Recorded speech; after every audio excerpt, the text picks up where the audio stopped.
Welcome back to Notre Dame Day. I'm Maureen McFadden. With us now, we have Oleksii Kovalenko, a master's student in the Kyiv School of Global Affairs, who comes to us all the way from Ukraine, where he worked as a journalist and covered the internationally reported Russian occupation of Donbas, eastern Ukraine. So welcome to Notre Dame Day. It's great to have you here. Thank you for having me. And you're a long way from home. So what was it like to be covering a story of such international importance and to be so close to everything that was happening? I've never been working as a war correspondent, but I indeed covered a lot of stories from eastern Ukraine and about the annexation of Crimea. And it felt differently probably from what journalists are usually doing, working on stories from the war zones. Because this place, eastern Ukraine, is my home. I was born and spent almost my entire life in the city of Mariupol, which is now located just 10 or 12 kilometers from the war zone. And it felt terrifying to be there in your native city, to cover stories about life and death, to cover stories about thousands of families who lose their relatives, to cover stories about millions of Ukrainians who lose their homes. And you as a journalist have to be always objective, not showing your emotions or attitude to any part of the story. Yeah. I can't imagine what that was like. So how did you find out about Notre Dame and what brought you here for the Kyiv School master's program?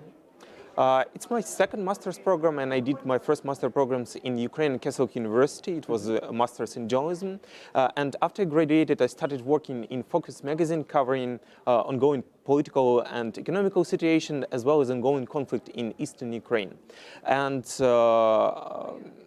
once I read a notification from Ukrainian Catholic University about this announcement that Kyiv School has new openings. It's the first year of this program, and it has peace studies program.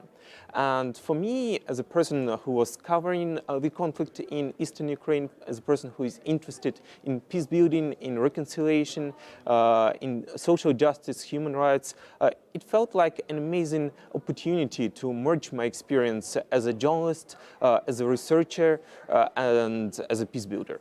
Okay. And during your time in the program, you also did an internship with the German Marshall Fund of the United States in Washington, D.C.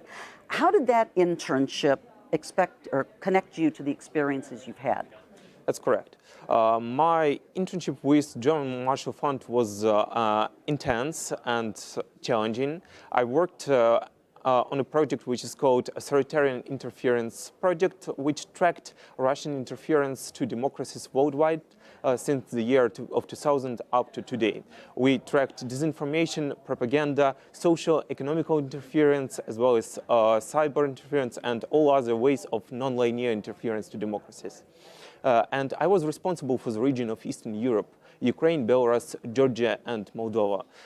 And it was amazing opportunity to see a broader picture of international relations, to see it as a puzzle from working from here on the whole region, not just being working on covering local issues in Ukraine.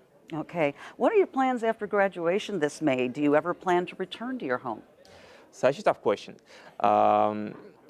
I definitely know that I will be working on the region. I will be working on Eastern Europe. I will be working on Eurasia, Caucasus region, covering and reporting on democratization, working on human rights, working on how to bring peace and justice to this region. I'm not sure where I will be doing it geographically, but I definitely know that I will be working with these issues, and I will be working with the topics from Ukraine. And you'll do a wonderful job, I'm sure. Thank you very much for being with us today and for sharing your story. It's really interesting. And the Notre Dame community, I'm sure, worldwide has really enjoyed hearing from you.